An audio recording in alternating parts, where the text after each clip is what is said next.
হায়াতুন নবী, জিন্দা নবী, নূরানী নবীর ফরমান শুনি। একবার হায়াতুন নবী সাল্লাল্লাহু তাআলা আলাইহি ওয়াসাল্লাম সাহাবায়ে কিরাম আলাইহিমুর রিদওয়ানদেরকে জিজ্ঞাসা করলো, তোমরা কি জানো মুসলমান কে? সাহাবায়ে কিরাম আলাইহিমুর রিদওয়ান আরজ করলো, আল্লাহ এবং তার রাসূল বেশি ভালো জানে। তখন ফরমানে মুস্তাফা এভাবে, মুসলমান হলো সেই যার হাত থেকে মুখ থেকে অপর মুসলমান নিরাপদ থাকে। ফরমানে মুস্তাফা আরো, আমার নবী বলে, তোমরা কি জানো মুমিন কে?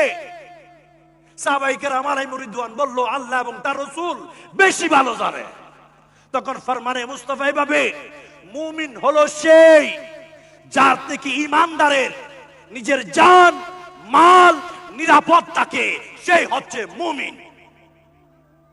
আজকে আমি আপনি নিজেকে সওয়াল করি, আমার আন্ডারে ড্রাইভার কাজ করে, চাকরিজীবী চাকরি করে, অনেকজন তাকে, এরা কি নিরাপদ? আমার ভাই কি নিরাপদ? আমার বন্ধু কি নিরাপদ? আজকে আমরা তো আমাদের ভাইরাস শুধু মানুষের হারাবি বলা, আমাদের ভাইরাস ডিগ্রেড করা, আমাদের ভাইরাস দুষ্ট তালাশ করা। ও ভাই, ফরজ ওয়াজিব আদায় করার পর যদি কোন বান্দা আর কোন ইবাদত করে নাই, বেশি আমল নাই, কিন্তু পরনিন্দা থেকে, গীবত থেকে, হারাবি থেকে, কষ্ট দেওয়া থেকে যদি বেঁচে যায়, তার জন্য পরকাল আসান।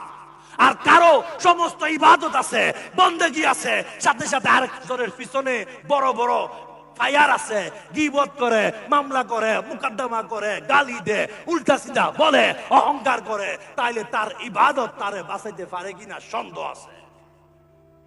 আমাকে আপনাকে পরিবর্তন হতে হবে।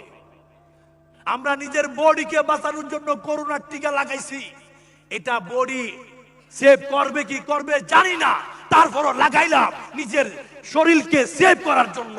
কিন্তু যখন কোনো মানুষকে আঘাত করে, তাদের বিরুদ্ধে বলি উল্টা সিধা, এই কর্ম আমার আপনার ঈমানকে ভাইরাস খেয়ে ফেলে। আর ঈমান যখন ওয়ালা তামুতুন্না ইল্লা ওয়া আনতুম মুসলিমুন, যখন ঈমানের পাওয়ার কমে যায়, মুসলমানের মধ্যে যে মরার জন্য বলা হয়েছে, এই মুসলমানিত্বের মধ্যে মরাটা কঠিন হয়ে যায়। আজকে আপনি দেখবেন, কেউ গাড়ি চালানোর মধ্যে মারা যায়, কেউ খাবার খেতে খেতে মারা যায়, কেউ চলতে চলতে মারা যায়, কেউ বলতে বলতে মারা যায়, কেউ লিখতে লিখতে মারা যায়, কেউ কাজের মধ্যে মারা যায়।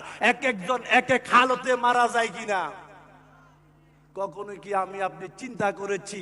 অনেক হালতে তো ফুস ম্যাডাম হয়, মুসলমানের হালতে মরতে চাই, এই জন্য কখনো কি চিন্তা করেছি আমি মুসলমান হয়ে মরতে চাই, আমি মুসলমানের মধ্যে মরতে চাই? বড় আফসোস, সাপ তার গায়ের চামড়া বদলায়, কিন্তু আমি আমার অভ্যাসটা বদলাইলাম না।